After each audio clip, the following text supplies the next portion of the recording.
each and everything, तभी तो I will able to say any words.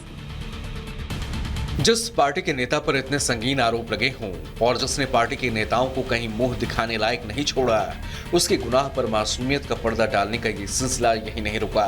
प्रदेश के कोने कोने तक सपा नेता मोहित खान के करतूत की खबर फैल गई, लेकिन सपाई ब्रिगेड के ऊपर से लेकर नीचे तक नेताओं का इस गुनाह पर यही रुक रहा। सभी मोहित खान के पाप से अनजान बने हैं। अयोध्या में हमारे सांसद है, मुख्यमंत्री कौन है, सरकार किसकी है, चल किसकी रही है, जिस विषय में मुझे जानकारी नहीं, बहुत एलाबरेट नहीं बोल पाऊंगा। जरूरी कहूँगा इस तरह की अगर घटना हुई तो काफ़ी पीड़ादायक है और चाहे कोई भी हो कार्रवाई होनी चाहिए। कहते हैं गुनहगार का भागीदार ही सिर्फ अपराधी नहीं होता, उसके गुनाह के खिलाफ आवाज नहीं उठाने वाला भी अपराधी होता है। लेकिन यहाँ तो सपा की पूरी जमात का ही यही हाल है। लेकिन आई एम नॉट अवेयर कहकर भले ही अयोध्या सांसद और सपा के बाकी नेता मोहित खान के कुकर्मों से पल्ला झाड़ लें, लेकिन धर्म नगरी में अंजाम दिए गए इस अधर्म के खिलाफ सन्यासी से अभयदान मिलना संभव नहीं है। लिहाजा जैसे ही सपा नेता मोहित खान के कुकर्मों की रिपोर्ट ऊपर तक पहुंची, यूपी पुलिस एक्शन में आ गई और मोहित खान को जेल भेज दिया। सर क्या प्रकरण है? यह प्रकरण थाना पूरा कलंदर का है। यहाँ पर पॉक्सो एक्ट के तहत मुकदमा पंजीकृत किया गया है, जिसमें नामजद दोनों अभियुक्तों को हिरासत में लेकर पूछताछ कर विधिक कार्रवाई की जा रही है। वहीं इत्तेफाक देखिए कि सीएम योगी ने इस वारदात के खुलासे से चंद घंटे पहले ही विधानसभा में खड़े होकर कहा था कि सपा और अपराधियों का गहरा नाता है, और सीएम के इस दावे के कुछ घंटे बाद ही सपा नेता ने हैवानियत करके उनके बयान को सच साबित कर दिया। पहला संबंधी अपराध से जुड़े हुए ज्यादातर मामलों में समाजवादी पार्टी से डायरेक्ट या इनडायरेक्ट जुड़े हुए लोग उसमें इन्वॉल्व पाए जाते हैं। और यही नहीं, महिला संबंधी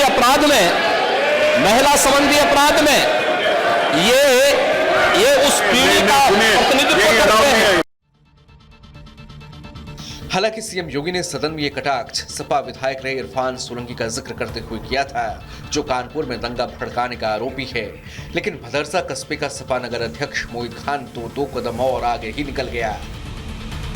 खैर, इस घटना को लेकर अब तक जो सच्चाई सामने आई है उसके मुताबिक बताया जा रहा है कि सपा नेता मोहित खान ने नाबालिग के साथ ये गुनाह नौकरी देने के नाम पर किया है, जिसमें उसके गुनाह का भागीदार बेकरी का और भी स्टाफ है। लेकिन इस मामले की जांच में अब तक जो सच्चाई सामने आई है उसमें यूपी पुलिस भी कम गुनाहगार नहीं दिख रही, क्योंकि बताया जा रहा है कि इस मामले में सपा नेता के खिलाफ 30 घंटे तक सिर्फ इसलिए एफआईआर नहीं लिखी गई क्योंकि पिछले 12 सालों से उसके घर में ही भदरसा पुलिस चौकी चल रही थी। राजू इसी जगह पर, तमाम इसी जगह के आसपास के वो स्पॉट्स हैं जहां पर उसने इस घटना को अंजाम दिया। मोइन का भी नाम उसमें है और इसी बेकरी में वो रहा करता था। पुलिस जब उसे खोजती है तो वो लापता हो जाता है, भाग जाता है, और ये वो बेकरी है जहां पर पूरी घटना को अंजाम दिया गया था। समाजवादी पार्टी के नेता इस भदरसा जो जगह है इसके भी अध्यक्ष हैं, जो मुख्य इसमें आरोपी के तौर पर मोइन रखे जा रहे हैं। और यहाँ पर आप देखेंगे कि ये वो स्पॉट है जहाँ पर बेकरी थी। आपको बता दें कि यह मामला शायद खुल भी ना पाता, क्योंकि भदरसा चौकी के पुलिस कर्मियों ने तो नाबालिग की मां की आवाज को अनसुना कर ही दिया था।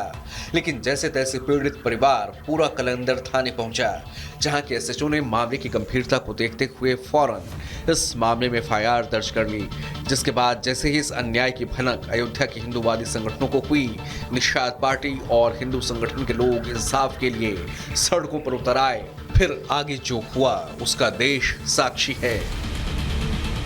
ये जो दुराचार कर रहे हैं ये देश हित, समाज हित, परिवार हित में नहीं है। ऐसे लोगों को मेरी सरकार कठोर से कठोर सजा दिलाएगी। उत्तर प्रदेश के यशस्वी मुख्यमंत्री श्रद्धेय योगी जी ऐसी घटनाओं को बिल्कुल स्वीकार नहीं करते हैं। और आपने देखा था कि इस बार विधानसभा के सत्र में भी इन विषयों के ऊपर चर्चा हुई है, संशोधन लाया गया है और कठोर से कठोर कार्रवाई हो, कठोर से कठोर कारावास और सजा मिले। इसलिए इस पर विधेयक में आपने देखा था कि संशोधन भी आया है, होने जा रहा है। बच्चों के साथ जो दुराचार का कांड है उसमें ऐसे लोगों को सख्त से सख्त सजा मिलेगी। बहरहाल नाबालिग की जिंदगी में गुनाह का जहर घोलने वाला आरोपी सपा नेता मोहित खान जेल में है। पुलिस ने उसके खिलाफ पॉक्सो एक्ट के तहत केस दर्ज किया है। जाहिर है उसके गुनाह को देखते हुए उसका अंजाम बुरा होना तय है। लेकिन सवाल ये है कि हमेशा पिछड़ों और अल्पसंख्यकों के उद्धार की बड़ी बड़ी डींगे हाँकने वाले सपा नेता आए दिन ऐसे घिनौने अपराध में क्यों फंसे नजर आते हैं? क्या इस घिनौने घृणित बर्बर अपराध की कोई सफाई उनके पास है? Bureau report, Republic Bharat.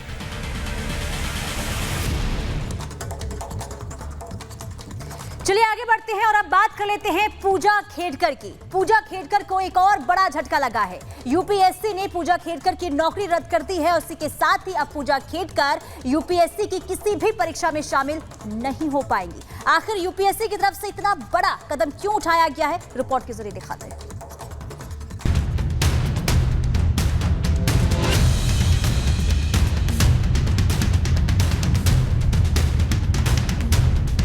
अब आईएएस नहीं रही पूजा खेडकर। यूपीएससी से लगा पूजा को बड़ा झटका।